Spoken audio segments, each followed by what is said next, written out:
Assalamualaikum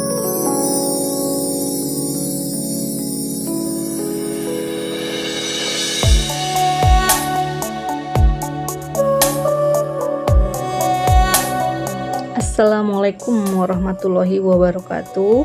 Berjumpa lagi di pembelajaran matematika. Oke, bagaimana kabarnya adik-adik? Nah, sebelum kita mulai pembelajaran matematika di video ini, jangan lupa ya subscribe channel Isda Siregar. Oke, kali ini di video ini kita akan membahas tentang latihan contoh soal trigonometri. Di sini diberikan beberapa soal. Contohnya nih kita sudah masuk di nomor 6, di mana ini soalnya menggunakan perbandingan trigonometri. Misal kita ketahui di sini segitiga ABC dengan siku-sikunya di B. Nah, tan C sama dengan 3/2 ya. Itu posisinya C di situ.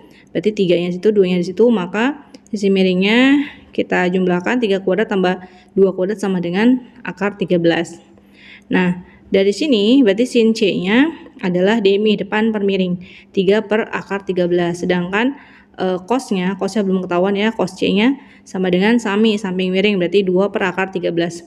Nah, kita tinggal masukkan ke persamaan yang diminta, yaitu 3 sin C dikurang 2 cos C per 3 sin C plus 2 cos C.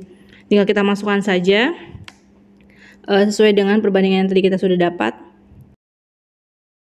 Karena di sini penyebutnya sama semua yaitu akar 13, maka tinggal kita jumlahkan yang atasnya 3 kali 3 9, 2 kali 2 4. Sehingga 9 dikurangi 4 akan mendapatkan 5 per akar 13.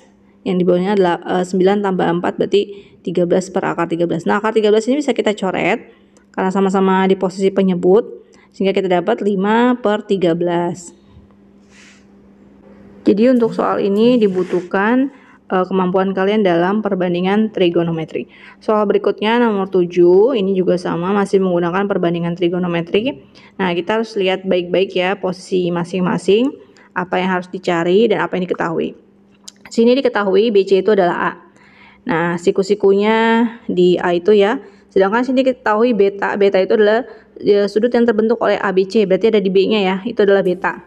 Nah, berarti dari si beta ini sebagai sudut yang ada di pilihan jawabannya, maka yang akan kita cari perbandingan trigonometri. Nah, sin beta yaitu demi depan miring. Depannya adalah AC, miringnya adalah BC. AC per BC.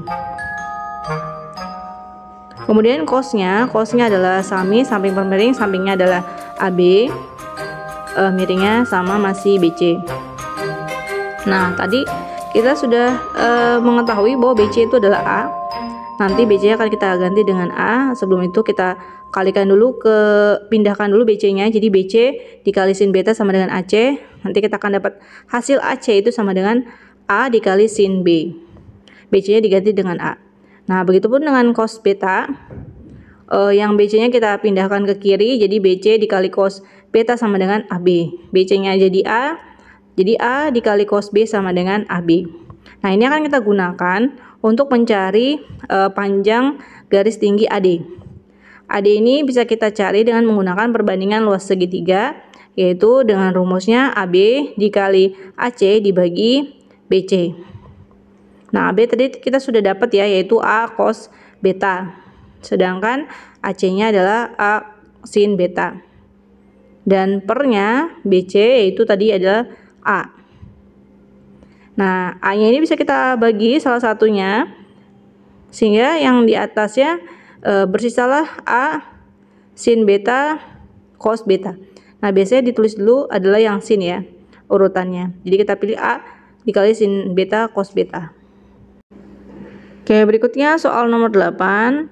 Nah, soal ini kita harus lihat dengan seksama dan juga dibaca dulu keterangannya, sehingga nanti kita akan mengerti maksud dari soal tersebut. Nah, di sini diketahui ketinggian A ke bawah itu ya, lurusnya adalah 10 meter. Nah, terus si A ini berputar berlawan arah jarum jam sejauh 120 derajat ya. Tidak akan mengelilingi ke atas tuh ya. Nah, 120 derajat. Nah, ini kalau kita bikin seperti koordinat kartesius atau kuadran gitu ya, mereka terletaknya di kuadran 2, di 120 itu di kuadran 2 ya. Nah, sehingga nanti kita akan dapat dia ada di kuadran 2. Nah, kalau misalnya dalam satu garis 180 derajat itu berarti yang itu adalah 120, sedangkan sisanya adalah 60 ya. Karena dalam satu garis 180 derajat, berarti sisanya yang sudut kecilnya itu adalah 60 derajat.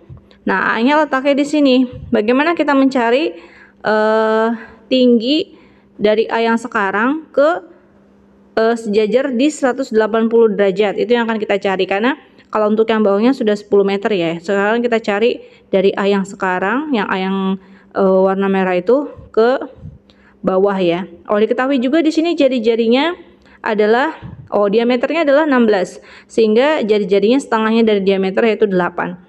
Nah, dari sini kita terbentuk segitiga ya, di mana A ke titik pusatnya itu 8, atau sebagai sisi miring itu 8 karena jari-jari. Nah, yang kita cari adalah nanti yang tegaknya ya. Sisi tegaknya yang akan kita cari sebagai tinggi. Nah, sisa dari sudut 180 derajat dikurangi 120 yaitu 60 derajat, itu sebagai sudut yang kita gunakan di sini. Sekarang kita harus berpikir yang tanda tanya itu hasilnya berapa dengan sudutnya 60 derajat. Nah, berarti kira-kira perbandingan trigonometri apa yang bisa kita gunakan? Sisi miring diketahui dan yang ditanya adalah yang di depan. Berarti adalah sin ya, demi, depan per miring. Depannya yang kita cari ya, si D itu yang kita cari, dan miringnya sudah ada 8. Nah, ini karena sudutnya 60 derajat, sin 60 setengah akar 3 D per 8. Nah, 8-nya bisa kita kalikan ke kiri, jadi 8 dikali setengah akar 3 yaitu 4 akar 3. Nah, 4 akar 3 inilah tinggi dari A ke segaris 180 derajat. Nah, kalau yang garis itu ke bawah itu adalah 10 meter. Jadi kita akan cari 10 ditambah 4 akar 3 jawabannya.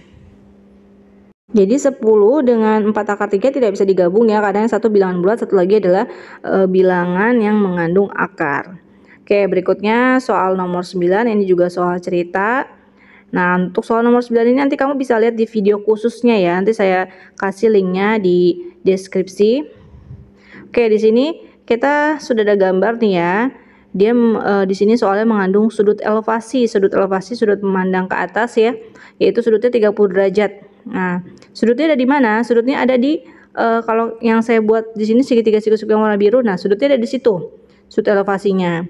Nah, sedangkan sudut elevasi untuk yang satu lagi ada di situ, yaitu 60 derajat.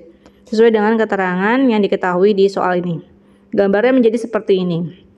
Nah, kita belum tahu sudut yang di dalam itu berapa. Kita bikin garis tengah, sehingga karena ini segitiga siku-siku, maka sisanya dari yang kanan 30 derajat, sisanya 60 derajat. Yang kiri 60 derajat, sisanya 30 derajat karena siku-siku ya. Maka kalau dijumlah 30 derajat dengan 60 derajat adalah 90, yaitu siku-siku. Nah, sehingga sudut yang terbentuk itu adalah sudut siku-siku, sehingga segitiganya jadi segitiga siku-siku. Nah, kita akan cari X-nya di sini karena belum diketahui. Nah, yang tanya adalah sisi miringnya, yaitu panjang atau jarak antara Boeing 737 dengan Airbus A330. Nah, kita menggunakan apa kira-kira untuk mencari X dengan Y? Nah, masing-masing seperti soal nomor 8 sebelumnya ya. Dan misalnya diketahui sudutnya 60 derajat, sehingga yang ditanya X-nya diketahui 12. Yang digunakan adalah sin karena depan per miring, seperti yang dijelaskan di sini ya. Kalau di sini kurang jelas, nanti kamu bisa lihat video yang khusus sudah dibuat, nanti linknya saya kasih di deskripsi. Nah, setelah kita dapat hasilnya, ini akan jadi X. Kemudian untuk yang Y-nya juga kita kerjakan sama, karena ini sama juga sin, karena 30 derajat ini posisinya depan dan miring. Demi juga, berarti sin 30 sama dengan depannya 10, miringnya Y. Nah, kita akan cari Y-nya berapa. Tinggal kita pindahkan saja posisinya. Nah, di sini kita sudah dapat X-nya 8 akar 3 dan Y-nya 20. Nah, karena ini sudutnya siku-siku, akan mempermudah kita sehingga ketika tinggal gunakan rumus Pitagoras, yaitu 8 akar 3 dikuadratkan ditambah 20 dikuadratkan. Sehingga dapatlah 8 kuadrat 64, 64 dikali 3 ya. Akar 3 dikuadratkan 3 tambah 20 kuadrat 400. Sehingga kita akan dapat 192 ditambah 400 yaitu 592. Nah, ini jawabannya tidak ada yang bilangan bulat ya, bukan 22 km juga. Berarti ini harus kita gunakan cari pasangannya, yaitu di sini 16 dikali 37. 16 itu adalah hasil keluar dari akar 4 dan 37-nya tidak dapat keluar akar, sehingga dapat hasilnya 4 akar 7. Oke, demikian sampai nomor 9 untuk di video ini. Kau bisa lihat di video untuk latihan berikutnya. Wassalam.